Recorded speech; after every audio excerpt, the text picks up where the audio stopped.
días, amigos y amigas de Breaking News. Mira el coffee, que estamos en un episodio más, un capítulo más. Este que te habla, Juan Carlos Luis, yo estoy con Enrique Fernández y Arturo Ferrer. Ya Saludos a todos. Le pusimos de nombre Having a Beer with Jim Cook. ¿Quién es Jim Cook? Nada más es un ícono, una leyenda, el pionero, un trailblazer, fundador, uno de los padres fundadores del movimiento de cervezas artesanales de los Estados Unidos. Además de eso, el presidente y fundador de la cervecería Samuel Adams. Ya llegué otra vez. Y Arturo, antes de continuar, ¿cómo estamos hoy, Arturo? Mira, hoy estamos en vivo. We are live. We are live. For us, it's more than an honor to have you here with us, Jim. Don't choke up, Jorge. Don't choke up. It's an honor to be here. You have so much passion. I loved it. Jorge is clearly extremely excited. Yeah. It really means a lot to us to have you are you, his yeah. Michael Jordan right now. It's like talking with, Wow. He's got nicer shoes, but I got better beer. Yeah. This is true. It's a really an honor to have you here with us, Jim. Thank you so much for taking the time to talk with us a little bit about beer. I'm gonna get right into it. I already opened up my holiday white ale. Yeah. Oh, beautiful. From your winter box. So let's get right into it. Oh, and I will having the holiday porter. Oh, beautiful. These are some of the ones we've been making like for 30 years. These are holiday porter, the old Fezziwig, the winter lager. Cheers, gentlemen. Cheers. I will have the classic Beautiful Samuel Adams Boston Lager. Oh. My favorite. Yeah. perfect. The So, beer Jim. that changed my life, this one. Yeah. I want to say hi to everybody in the comments. Thank you for tuning in. Jim, it seems like, we've seen you all our lives in commercials on TV. You've been, it seems like you've been in the industry forever. Before all of this, how did you first even get interested in beer? Oh, well, that's a pretty easy question because I came from a brewing family. My dad was a brewmaster. My grandfather was a brewmaster. My great-grandfather and my great-great-grandfather, my great-great-grandfather. Run from it's like the blood run in your veins, and you cannot. You have to do it. You have to take the responsibility. Well, it's not blood; it's beer. I'm about 0.05, so I'm legal. We do have beer in our blood.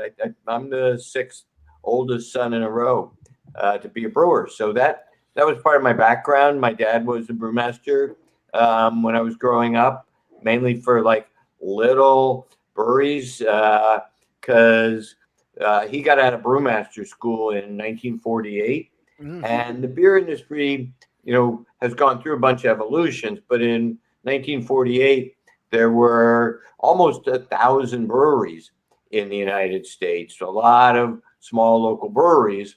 And then, in the next 35, 40 years, till I started Sam Adams, those 1,000 breweries dwindled down to about 50.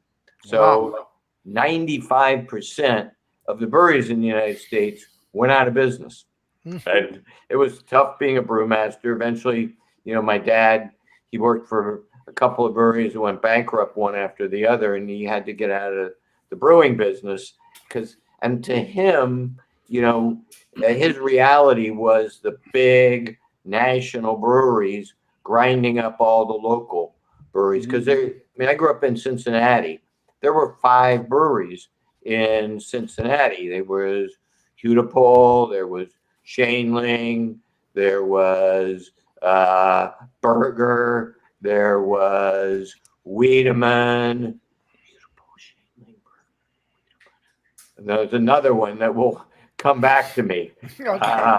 So after a few more sips, they all went out of business, and everything became Bud Miller and Coors. Mm-hmm. Yeah. And, yeah, but I made my first homebrew with my dad. Oh gosh, I think it was like 5 or 10 years old. It wasn't even Wow. legal. So he got from a friend of his and some hops, and we went to the grocery store and we brought Blue Ribbon malt extract, and we made illegal beer, and that was great. There's one thing better than good beer. It's illegal good beer. Homebrewing wasn't legal back then. It wasn't made legal till like the late 70s, and that was, that was kind of the first stirrings of craft beer in the U.S. when homebrewing became legal. You had small, people making beer in their kitchen, and this whole idea of small scale, beer became a reality. It was actually the first craft brewery in the United States you probably never heard of. It was started in 1976 in Sonoma by a guy named Jack McAuliffe. And he's sort of been lost to history, but he was the original. He was kind of the snowflake that started the avalanche. And he made an American IPA with Cascade hops. Wow. And it was the role model for, all the West Coast pale ales like Sierra Nevada that kind of started using Cascade hops and bringing more flavor back to beer. So, when I started Sam Adams in 1984, there were just a handful of breweries, what we now call craft breweries. Back then we were called microbrewers. And kind of hardly anybody from those early days made it. New Albion, Jack McAuliffe's brewery in Sonoma, that shut right about as I was starting up. I think, the biggest sort of microbrewery was Red Hook in Seattle. It was about 2,300 barrels. That was a big success. Today, that's a mediocre tap room, but that was so. It was, nobody went into small into microbrewing back then if they had any sense. There was no pathway to making any real money out of it. Barely make a living. Nobody wanted you. So it was just a kind of a bunch of misfits and losers, frankly, that ended up starting breweries. And I think from the early days, there's only two of us, left that are still, independent breweries, and that's Sam Adams and Sierra Nevada, that were kind of the two pioneers. And frankly, Sierra Nevada Pale Ale and Sam Adams Boston Lager are, two of the greatest beers that have certainly stood the test of time. Yeah. Exactly. Nobody's gonna say you're a loser anymore. You guys really proved that you really made it, and you turned it into Jim, legendary status.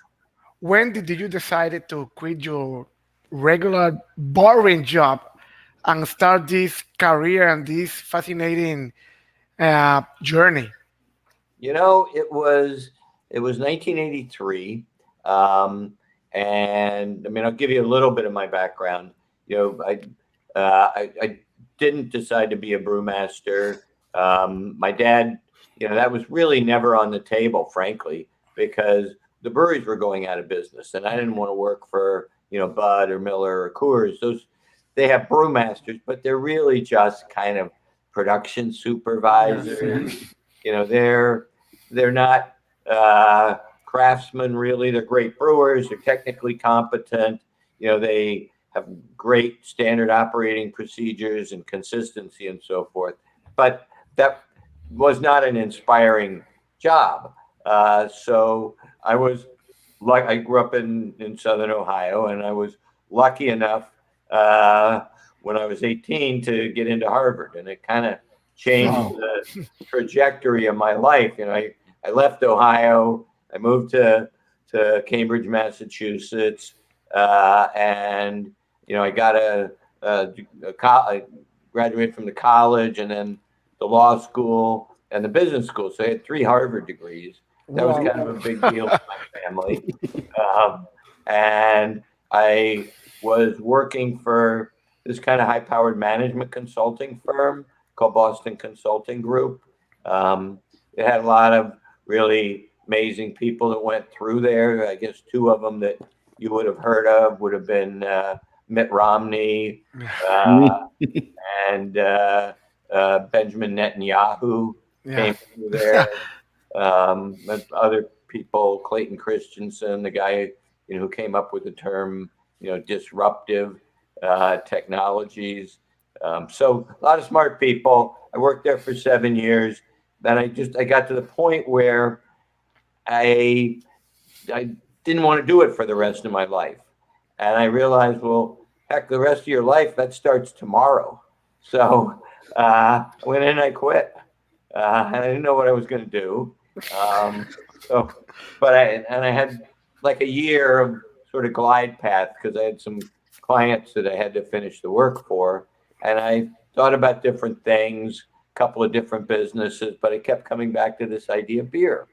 Mm-hmm. And, I told my dad that I'd quit and I was thinking of starting a brewery. And I thought it would be like a warm father-son moment. He'd put his arm around me and, oh, that's so great. You're the only 6th-generation brewer in the United States. You're going to keep that tradition alive and not let it die. I'm so proud of you, son. That didn't happen. Not at all. Not at all. Must have been an interesting conversation. Yeah, he told me, Jim, you've done some stupid things in your life. This is the effing stupidest thing that I've ever heard you talk about. Don't do it.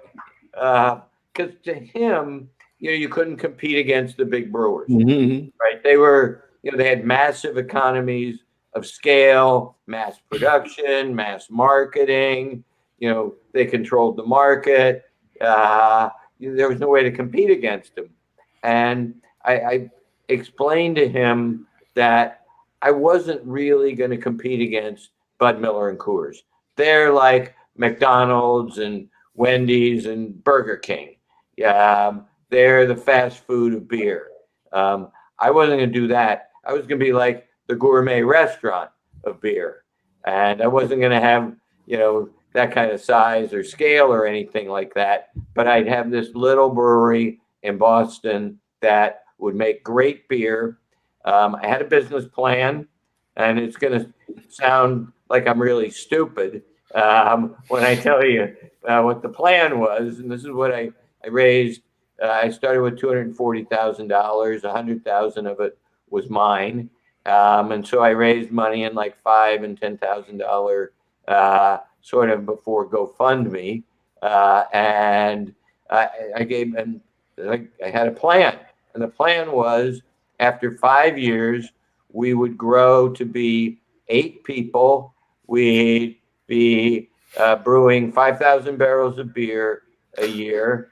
And that would be about $1,200,000 in revenue. And I could pay myself $75,000 a year. So that was the plan. And luckily, I was horribly wrong, but luckily I was horribly wrong in the right direction. Yeah. So, it's 37 years later and we're not 5,000 barrels. I think someday we're going to get to 10 million. Wow. But it took, that's a 40-year journey. Yeah. 40 years to do that. But, there's still so much exciting stuff to do. Great beers that have yet to be made, really cool things that you can do, with the fermentation of grain. Just lots of, cool things. I still get excited to wake up every day. So, you know, that's my journey. Didn't happen all at once. It literally took almost 40 years. When I got this idea, it'll be 38 years ago. Wow. Yeah. Jim, That's what a is the lot of beer, by the way. A lot. Oh yeah. Jim, what is the story behind the Samuel Adams name? Well, okay. So, my father finally came around and decided that just maybe, this wasn't the stupidest thing I'd ever done. Maybe it was the second stupidest. So, and he thought going to Harvard might not be such a good idea, but he was a little conservative. So he eventually said, all right, if you're going to do this, you better have a really good beer. And he literally took me up into the attic, which was above our garage. And there was this trunk, this kind of old trunk. And in there was his brewing stuff, or stuff from his brewing days. And he actually, his last brewing job was, he had to, it was like 150 miles away. There were no interstates back then. It was like a 4-hour drive. So he would go up there on Mondays and come back on Fridays. And he lived in a motel up there. And he loved cars. We had all these car magazines in that trunk, like Motor Trend and Road and Track. And but underneath them were his brewing materials, his brewing notes, his course materials from Siebel Institute, which is still a brewing school in Chicago. My dad graduated from Siebel in 1948, and my grandfather graduated from Siebel in 1908. Wow. Yeah, so he gave me these brewing materials of courses and so forth. So I studied those, and then he gave me a recipe, and it was the recipe from my great grandfather's brewery in St. Louis. He had been a fairly successful brewer from about the late 1850s, maybe 1856 or 7, for another almost 40 years. And he had a beer called Lewis Koch Lager. And that's Sam Adams. I took that recipe, and it was a great beer then. His brewery was 3 blocks away from Anheuser-Busch, from Budweiser, 3 blocks away. And he survived competing with them because he had a great beer. And I took it, and my father had made it in January of 1950 at the Wooden Shoe Brewery in Minster, Ohio. The brewery was kind of failing, and as a last-ditch effort, he thought, well, what if I make a really traditional, rich, flavorful beer when everybody's making something, light, flavorless, bland? Maybe somebody will drink this rich, flavorful beer. Well, the owner tasted it and told him, dump that. Nobody's going to drink that. It's got too much flavor. People want water with foam on the top. So that's what you should be making, water with foam on it. And so I think he water with foam. Yep, and then that's kind of compared to a Boston Lager, you look at a Michelob Ultra or a Coors Light, or that's kind of what they are compared to a Sam Adams. It's just a big difference there, and I decided, all right, the beer is a very intricate beer to make. It harks back to the golden age of American brewing, when smaller local breweries made rich, flavorful beers with classic ingredients and very traditional brewing processes. So to make Sam Adams, you need 2-row summer barley, which was kind of the higher end of the barley spectrum. It's a more flavorful, cleaner taste. And it also required noble hops. And noble hops are the 5 hops that are grown in specific growing areas, in 4 of them in Bavaria and 1 of them in Bohemia. They're actually regulated by the German government. You have to have a seal on the bales to validate where it came from and the variety. So the 2 varieties in Boston Lager, one is Hallertau Mittelfrüh, which is the Mittelfrüh hop grown in its original growing area, where it was discovered, 500, 1,000 years ago in the Hallertau region. In fact, one of the farmers, the hop farmers that we buy our hops from, it's a family, the Stengelmeyer family, and I am buying them from Stefan. He is generation number 21. Wow. Who has grown hops on the same farm since 1390.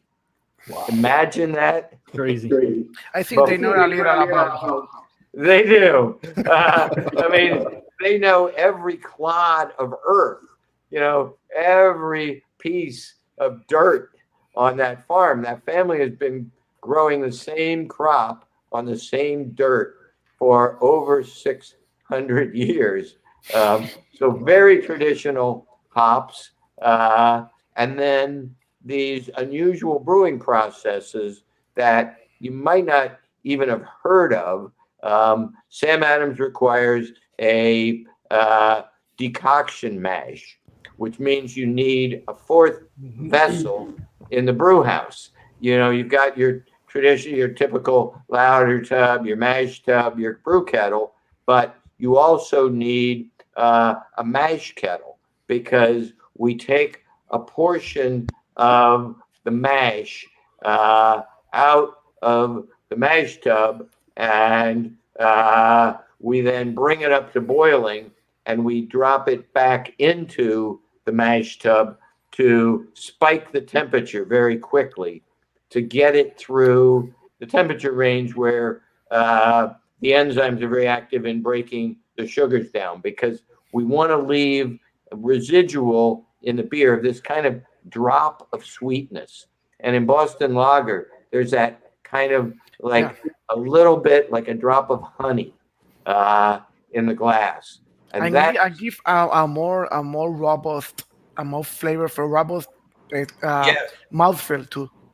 Yes, it just fills your mouth. You can feel the texture of it. There's some substance in there. It has a richer mouth feel, and that comes from creating a set of sugars that are big enough that the yeast can't eat them, but small enough to give you sweetness. They're like trimaltose and dextrins. It's a special set of sugars that are not too big and not too small. That comes from the decoction mash. And then, we pioneered something that's much more common now, but we were one of the first breweries in North America to do it. It's called dry hopping. And dry hopping, I don't know if you know the English will, but it's not what you did with your girlfriend in high school. It's adding fresh hops to the beer as it ages.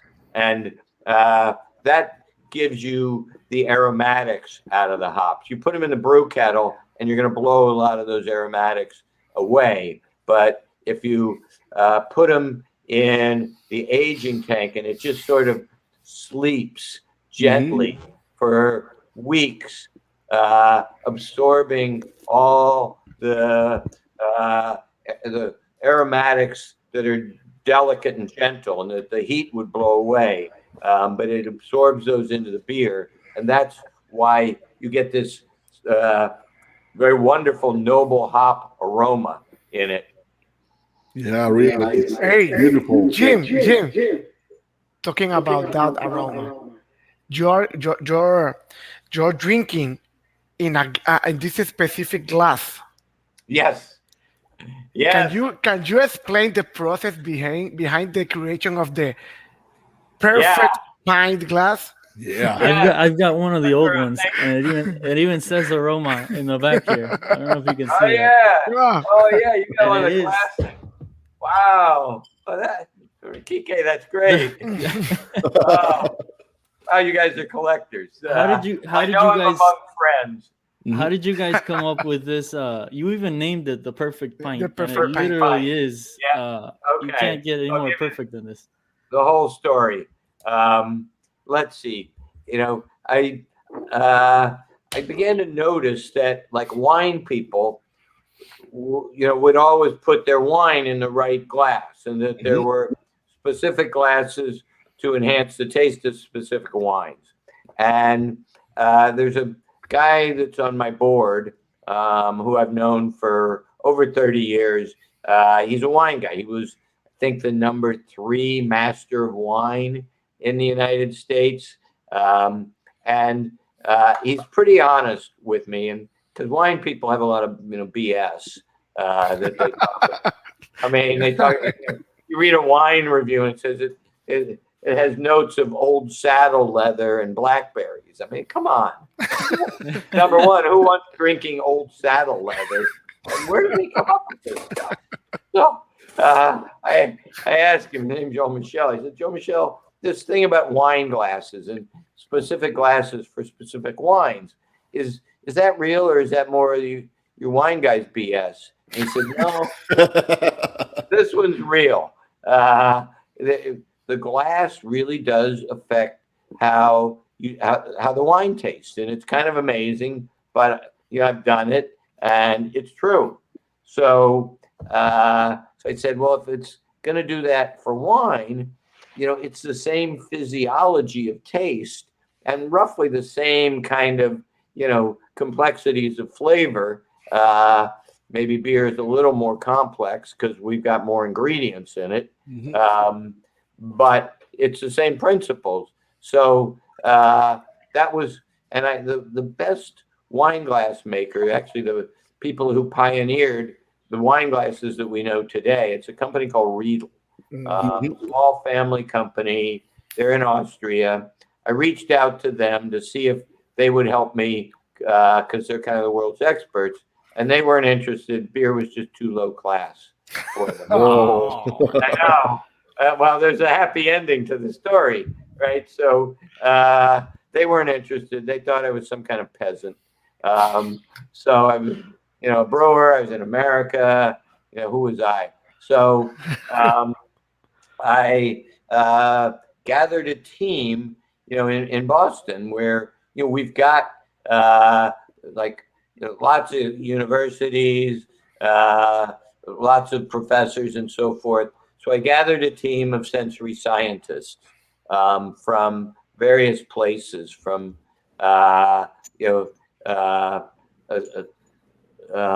from Tufts University that had a sensory science department, from a consulting firm, and then our brewers, and we tasted beer in like 100 different glasses, and we picked out different characteristics. So long story short, it took a year, but at the end of it, we came up with the perfect pint. And I'll go through the different attributes of the glass and what they do.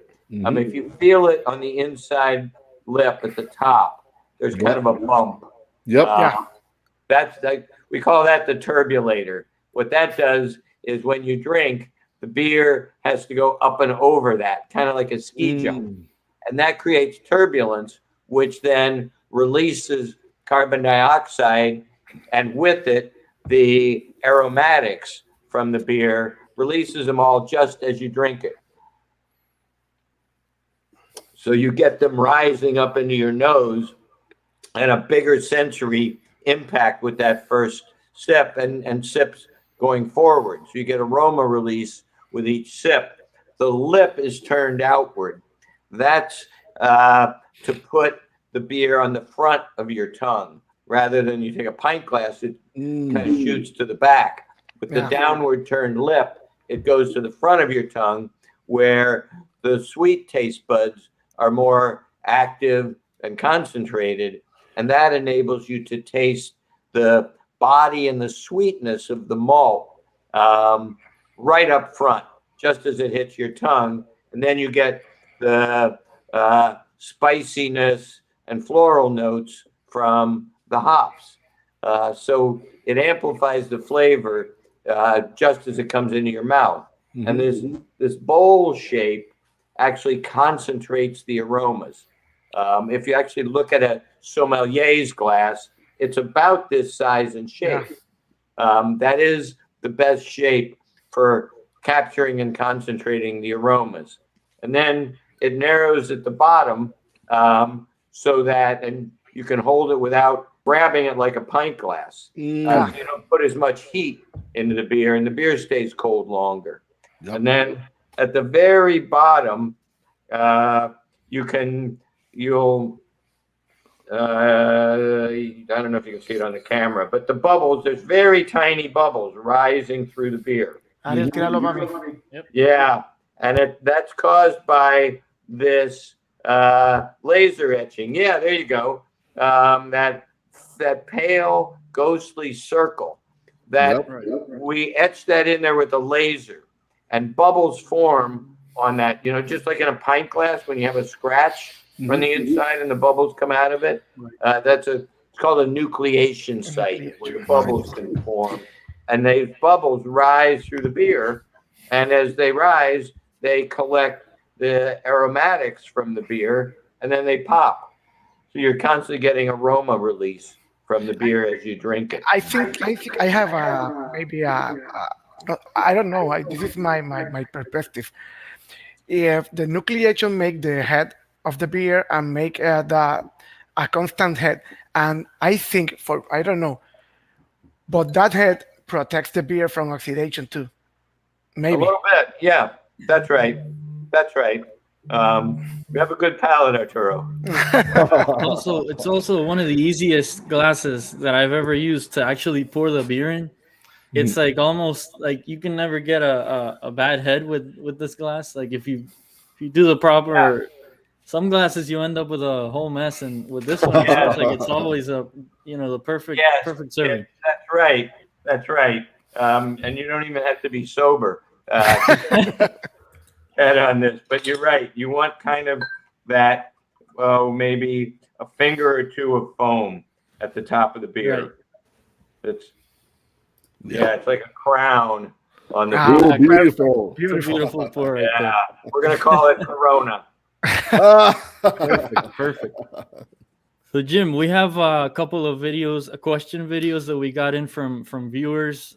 I think we're gonna roll the first one, right? The video from Lizzie. Director can go ahead and roll that. Jim, as a pioneer in the craft beer industry, what is your take on these new beer trends, beer styles, where the brewers are pushing the envelope so much that the end product is not quite beer anymore? Are we living on an era where innovation is more important than the liquid itself? I hope not, but I'm not sure anymore. So I want to know what you think. Cheers. Almost beyond philosophical, it's almost like metaphysical. Is the innovation more important than the liquid itself? Wow. I'm glad I'm not tackling that one sober. I have to say, I'm a big fan of pushing the envelope, and even of taking beer where beer has not only never been before, but people never even imagined it. And what comes to my mind is a beer that we make every 2 years. It is truly the lunatic fringe of brewing. It's Sam Adams Utopias. Utopias. Yeah. And it is nothing that people ever imagined beer being, but it's beer. But on the other hand, it's definitely outside of the realm of whatever people think beer is, or maybe it should be. It weighs in at almost 60 proof. It at that level of alcohol, there's no carbonation. The carbonation is long since fled and escaped. It's like a brandy. Yeah, and exactly. It's somewhere in between like a vintage port and a fine sherry or an old cognac or another kind of brandy. So is that beer? Well, yes, it is. It's made from water, yeast, malt, and hops. But it's just made by a lunatic. And it's to me, it's like the Starship Enterprise of beer. I wanted to take beer where no beer had gone before, and I guess it's successful. People accept it. We make about 20,000 bottles a year. The first 3,000 go to our employees, and then like 500 go to the distributors, and 1,500 to other vendors. And we'll sell the other 15,000 of them for about $225 a bottle. We have to ration it. It has to be allocated. So it's, to me, but I have to agree, Lizzie, with what you said. At the end of the day, the real question is not so much, is this beer? The real question is this delicious? Yeah. And if it's delicious, I don't care whether people think it's beer or not.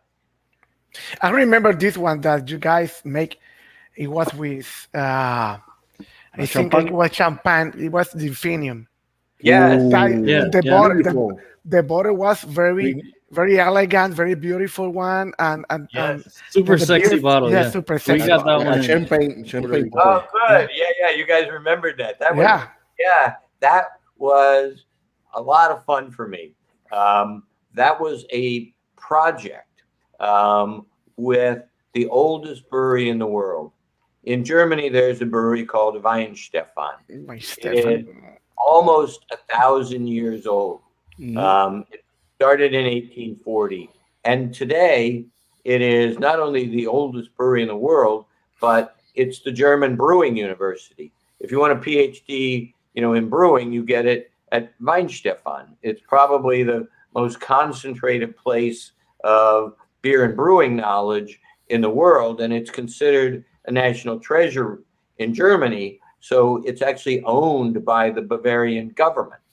And they've been brewing for 1,000 years. Well, about 10 years ago, they called me out of the blue and said they wanted to do a beer with me, a collaboration.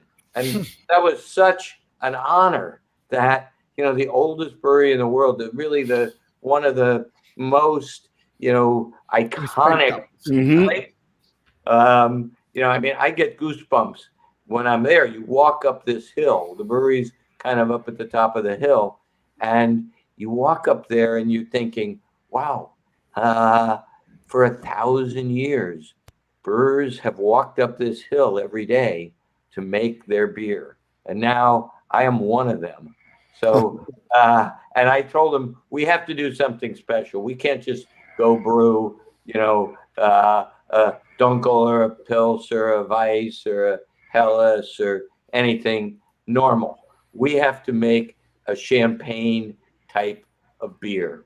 So that's what we did. That was Infinium, and it has to be in a beautiful package, and it has to taste like, nothing that people have had before. We want some of those peach kind of fruit notes that you get in a really great champagne. We actually riddled it like champagne is done. We made it in a champagne maker, actually the oldest winery in the United States, Pleasant Valley Winery in New York State, which makes champagne.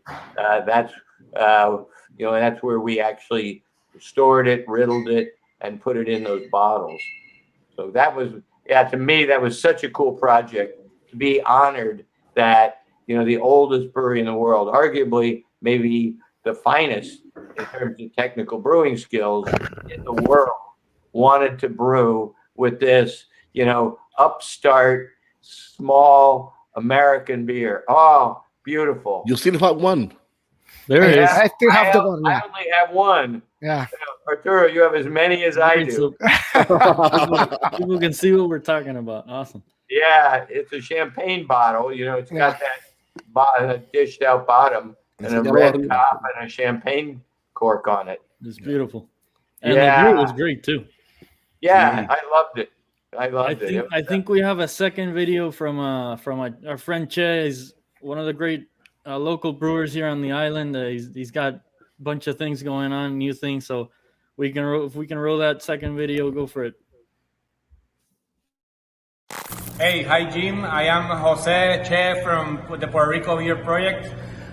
First of all, I wanted to say thanks because really your product, the Sam Adams Summer Ale, was a product that showed me that beer could be different from an American light lager, and I appreciate that. My questions for you are the following. How could you manage growth without forgetting what made you grow and be successful, which was your passion for beer? And two, what is the current driving force for new product development at your company? Thank you for that.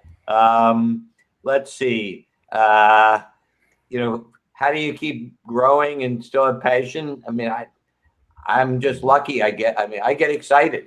I love beer. And I always remind myself, and you should think about it this way too, that there are great beers out there that nobody's brewed yet. And wouldn't it be cool to be the person that does that?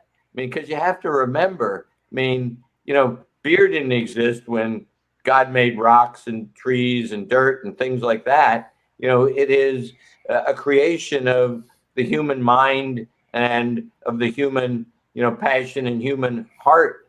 That's where beer came from. And there is nothing to say that there aren't wonderful new beers that nobody's ever thought of yet. So there's no reason to not get excited every day. There's so much more to be done in beer. So, you can grow. I've been growing Sam Adams and Boston Beer for 37 years. So, in a way, as the founder, part of it is your job is to just, keep communicating that excitement and that passion and that sense of a great future with enormous opportunities. And the excitement of kind of capturing those. I guess there's like a country and western song. It says you've got two lives, one you're given and the other one you make. Yeah. So, why not make a fun, exciting, life that has maybe as much passion as Jorge. You saw that guy. It's not his first show, and he's excited. Why can't we all be excited like that? Definitely. And I guess that the second question was, I don't think that beer has any boundaries, and I don't want people to tell me that I can't do something, and I don't want people to tell me, well, that's not beer. If it's made from grain of some sort, and it got a little bit of hops, and you make it in a brewery. If I can make it in a brewery, I'm calling it beer. So now I've made some really terrible things over the years. Some were pretty good. Some of them, we did one with it had 40 pounds of beef hearts in it. That wasn't so good. Sounds interesting. And we got in trouble with the people for ethical treatment of animals. They were like, wait a minute, beer's supposed to be vegetarian. You can't put beef hearts in your beer. And it's like, I didn't kill them. The chef just showed up with his bag of beef hearts. So, what am I going to do with them? I put them in the brew kettle. Must have had a proper head on the beer, a bunch of protein in there. That's exactly right. Yeah. And there's some lipids, some fats from around the heart. Oh, for sure. That definitely sounds interesting. It was. I know you're a busy man, Jim, and we know we're running short on time here, but we really wanted to ask you, you know, for somebody who's just looking into getting into this industry, you know, nowadays, maybe a home brewer who wants to start up a brewery, what advice is there something you would have done that you would have done now differently or anything like that? Well, if I were talking to, you know, someone, home brewer that was thinking of turning pro, or just getting into this industry, I mean, I have to say it's a totally different industry in some ways than when I started, because there was no real prospects of a successful, viable business. You had to be a little crazy. But in some ways, it's kind of back to that, because today there's like 9,000 breweries in the United States. So there's, you know, honestly, there's not going to be a next Sam Adams. It's just the world has changed too much. You know, if I were starting today, and this is maybe the ultimate irony of it, if I were starting today, my business plan of, you know, 5,000 barrels in 5 years would have been very practical. You know, I thought it was realistic 37 years ago. Well, maybe it's back to being realistic. And, you know, and what excited me about getting into brewing and helping start this whole craft beer industry was my passion for beer, for brewing, for the brewer's art, and the wonderful things, you know, that human beings for 10,000 years have done with the fermentation of grain, and excitement for the next 10,000 years. And, you know, this was not something that was going to make me a lot of money. It was a big pay cut from, you know, my job as a management consultant. It was, about a 70% pay cut. But it was what I wanted to do, and it was what was going to make me happy. Yeah. And I guess at the end of the day, you know, if you have two paths and one of them is going to make you rich and the other is going to make you happy, I mean, which one do you take?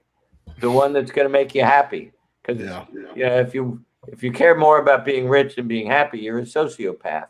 Yeah. So, and beer is a great thing. It's something we all love. And the community of craft brewers is also a wonderful part of this industry. You know, we do compete with each other in some sense, but at the end of the day, we're all trying to do the same thing, to teach, you know, people about great beer, to give them great beer, to enrich their lives, and to satisfy our own passions in doing that. And it's a great industry that way. We all like each other. It's very unusual to be in an industry where we like each other, we support each other, people are open, they'll tell you, things that will help you get going. You know, through our Brewing the American Dream program, we've funded dozens and dozens of small startup breweries. Some of them have done quite well by, you know, their own standards. So this is an industry where people like each other and help each other. Yeah. So, Jim, before we go, we have a special video for you. Oh, Señor director, tira el video. Mr. Jim Cook, Dr. Karen from the Weekly Beer. Cheers. Thank you for everything. Hi, Jim. Cheers from Puerto Rico. Merry Christmas and Happy New Year. Cheers. Hey Jim, pura vida from Costa Rica. Salud. Cheers. And Jim, thank you so much. Hi Jim and Ricky, I'm in Pamplona, Spain these days, and as you can see, your legacy can be found here too. Cheers. Cheers, Jim. Thank you. Hi, Jim. This is Jerry from Ocean Lab. Just passing by to say thank you for your commitment and your dedication through all these years in the craft beer industry. So today I will toast for you, and I will say cheers. Hi, Jim. Thanks for all your contributions to craft beer and salud. Hey, Jim. Thanks for joining us. It was great. Muchas gracias. Thank you so much for your contributions to the American craft beer revolution, and salud. Hello, Jim. Hi. This is Raul and Luismi, your friends from Bisuares. Thank you so much for your support of the home brewers and spending some time with them. It's amazing how the entire category has evolved and grown since we started working the brand in 1991, and the sky's the limit. So thank you so much, and I hope you have a great holiday season. Talk to you later. Take care, Jim. Wow. Wow. You guys are the best. That's the best demonstration that I've seen of what I was saying about the community of brewers and how wonderful it is to be a part of it. I mean, who wouldn't want to be part of that group of really great, wonderful people? Yes. And that's the reminder from Bisuares, 31 years now in Puerto Rico. So I feel quite at home with all of time, a lot of good beer. We really, really appreciate your time, Jim. We can't thank you enough. Thank you for everything you've done for the industry and for all of us. And it's been an honor, truly. Also, a special thanks to Brittany to make this happen. Yeah. Thank you, Brittany. Yeah, to Brittany and all my friends in Puerto Rico. Yeah. Cheers. Thank you you so much for bringing Cheers, me down everybody. there. Thank you. Thank you. Salud. Thank you. All right. Cheers. Bye now. Salud. Salud. Será hasta la próxima. Aquí en Breaking News, Beer and Coffee, como decía mi abuela. Salud y pesetas. Thank you, Jim. Woo! Woo! Yeah, awesome. Cheers.